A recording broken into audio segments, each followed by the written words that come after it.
Assalamualaikum warahmatullahi wabarakatuh. Kami di sini akan mempresentasikan mengenai identifikasi risiko dalam organisasi sektor publik. Tugas ini ditujukan untuk memenuhi mata kuliah manajemen risiko. Kami dari kelompok 2 yang beranggotakan 3 orang, yaitu yang pertama ada Nur Ahli Istiqomah dengan nomor pokok mahasiswa 1202042000027. Lalu juga ada Rania Putri Dewata dengan nomor pokok mahasiswa 1202042000032 dan Silvia Febrianti dengan nomor pokok mahasiswa 1202042000021. Di sini kami dari Prodi Akuntansi Sektor Publik.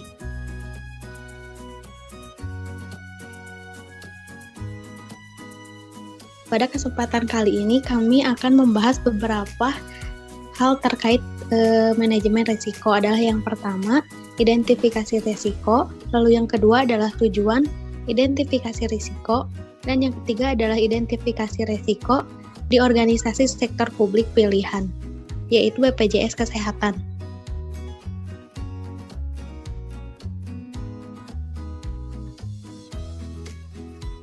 Oke, yang pertama kita akan membahas mengenai identifikasi resiko. Definisinya adalah identifikasi risiko merupakan suatu proses menemukan, mengenali, dan mencatat risiko. Dalam proses manajemen risiko, identifikasi risiko ini merupakan bagian yang dilakukan paling terdahulu dalam proses asesmen risiko.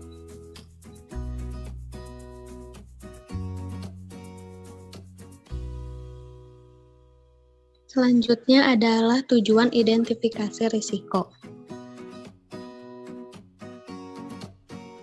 Tujuan dari identifikasi risiko adalah untuk mengidentifikasi hal-hal, kejadian-kejadian, atau situasi yang mungkin terjadi yang dapat mempengaruhi pencapaian tujuan organisasi, termasuk juga penyebab dan sumber risikonya, serta deskripsi kejadian risiko dan dampaknya terhadap tujuan organisasi. Selanjutnya akan dijelaskan oleh teman saya.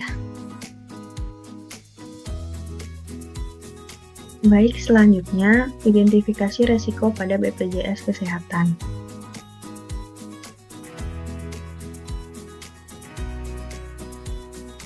BPJS Kesehatan adalah badan hukum publik yang dibentuk untuk menyelenggarakan program jaminan kesehatan sebagaimana dimaksud dalam Undang-Undang Nomor 24 Tahun 2011 tentang Badan Penyelenggara Jaminan Sosial. Jaminan kesehatan menurut Undang-Undang Nomor 40 Tahun 2004 tentang Sistem Jaminan Sosial Nasional, yaitu jaminan yang diselenggarakan secara nasional berdasarkan prinsip asuransi sosial dan prinsip ekuitas, dengan tujuan menjamin agar seluruh rakyat Indonesia memperoleh manfaat pemeliharaan kesehatan dan perlindungan dalam memenuhi kebutuhan dasar kesehatan.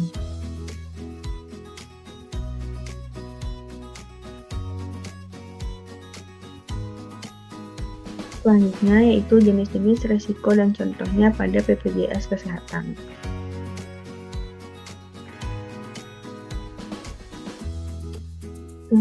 Yang pertama, jenis risiko keuangan dan kekayaan negara. Risiko keuangan dan kekayaan negara merupakan risiko yang berkaitan dengan kondisi fiskal pemerintahan yang meliputi berbagai kondisi ekonomi makro serta kondisi keuangan negara. Sebagai contoh, permasalahan keuangan BPJS Kesehatan yang paling sering terjadi adalah defisit yang terus melonjak dari tahun ke tahun. Kondisi ini disebabkan karena tingginya klaim kesehatan peserta, sedangkan premi peserta tidak sebanding. Kondisi defisit anggaran ini sudah lama dirasakan, salah satunya oleh pihak rumah sakit sebagai penyedia layanan kesehatan. BPJS Kesehatan harus menunggak membayar tagihan ke rumah sakit akibat arus kas yang tidak sehat.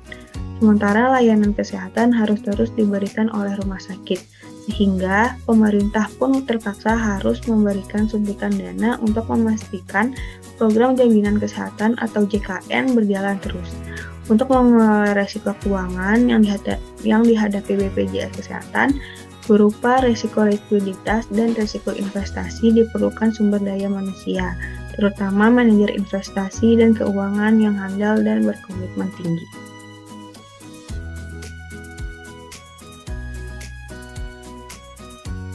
Selanjutnya, jenis risiko kebijakan. Risiko kebijakan merupakan risiko yang berkaitan dengan perumusan dan penetapan kebijakan internal maupun eksternal organisasi.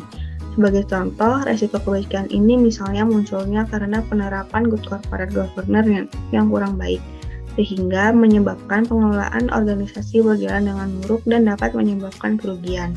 Tetapi di BPJS Kesehatan sendiri, mereka telah menerapkan good governance secara konsisten dan berkelanjutan. Langkah BPJS Kesehatan dalam mencapai good governance tersebut ditandai melalui penandatanganan piagam manajemen risiko. Piagam manajemen risiko adalah penjabaran kebijakan mengenai tugas fungsi, wewenang, dan tanggung jawab antara direksi dan Dewan Pengawas BPJS Kesehatan, sehingga masing-masing pemangku kepentingan dalam memahami hakikat fungsi pengelolaan risiko.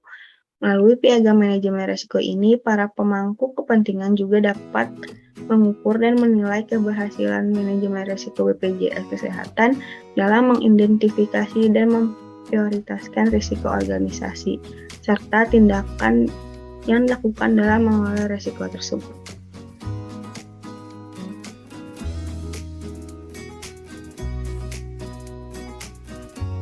Mungkin selanjutnya akan dilanjutkan oleh rekan saya.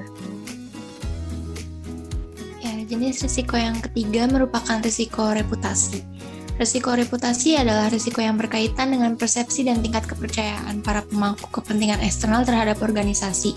Contohnya adalah BPJS Kesehatan selalu berusaha menjaga reputasi organisasi dengan terus mengedepankan kepentingan peserta Program Jaminan Kesehatan Nasional atau JKN. Pengelolaan reputasi dilakukan dengan berbagai upaya perbaikan dan inovasi layanan, terutama di fasilitas kesehatan.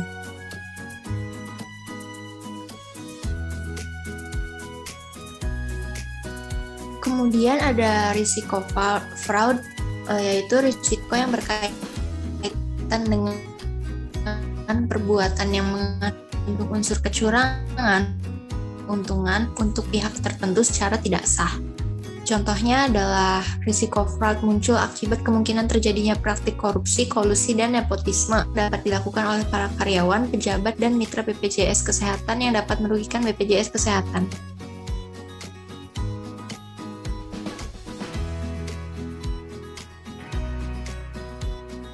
Kemudian ada risiko legal, yaitu risiko yang berkaitan dengan tuntutan atau gugatan hukum dan upaya lainnya kepada organisasi atau jabatan. Contohnya, ketika BPJS Kesehatan dipenuhi kontrak-kontrak dengan berbagai pihak, mulai dari pihak partisipan asuransi, perbankan, rumah sakit, hingga kementerian-kementerian. Adanya kemungkinan bahwa pihak BPJS Kesehatan maupun partner kerjasamanya tidak berhasil memenuhi kewajiban sesuai dengan kontrak, memunculkan risiko kegagalan kontrak.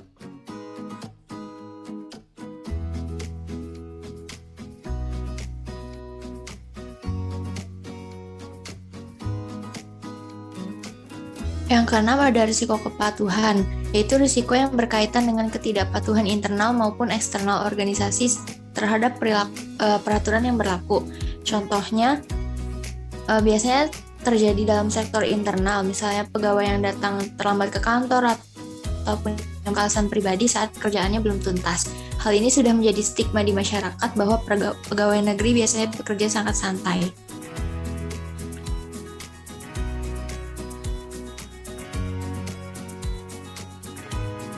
Dan yang terakhir ada risiko operasional, di mana risiko ini berkaitan dengan tidak berfungsinya proses bisnis organisasi.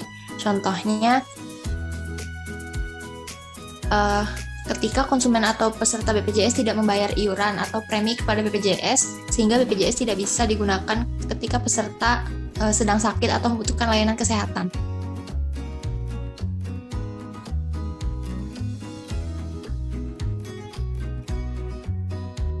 Sekian presentasi yang dapat kami sampaikan, kurang lebihnya mohon maaf. Mohon dimaafkan. Wassalamualaikum warahmatullahi wabarakatuh.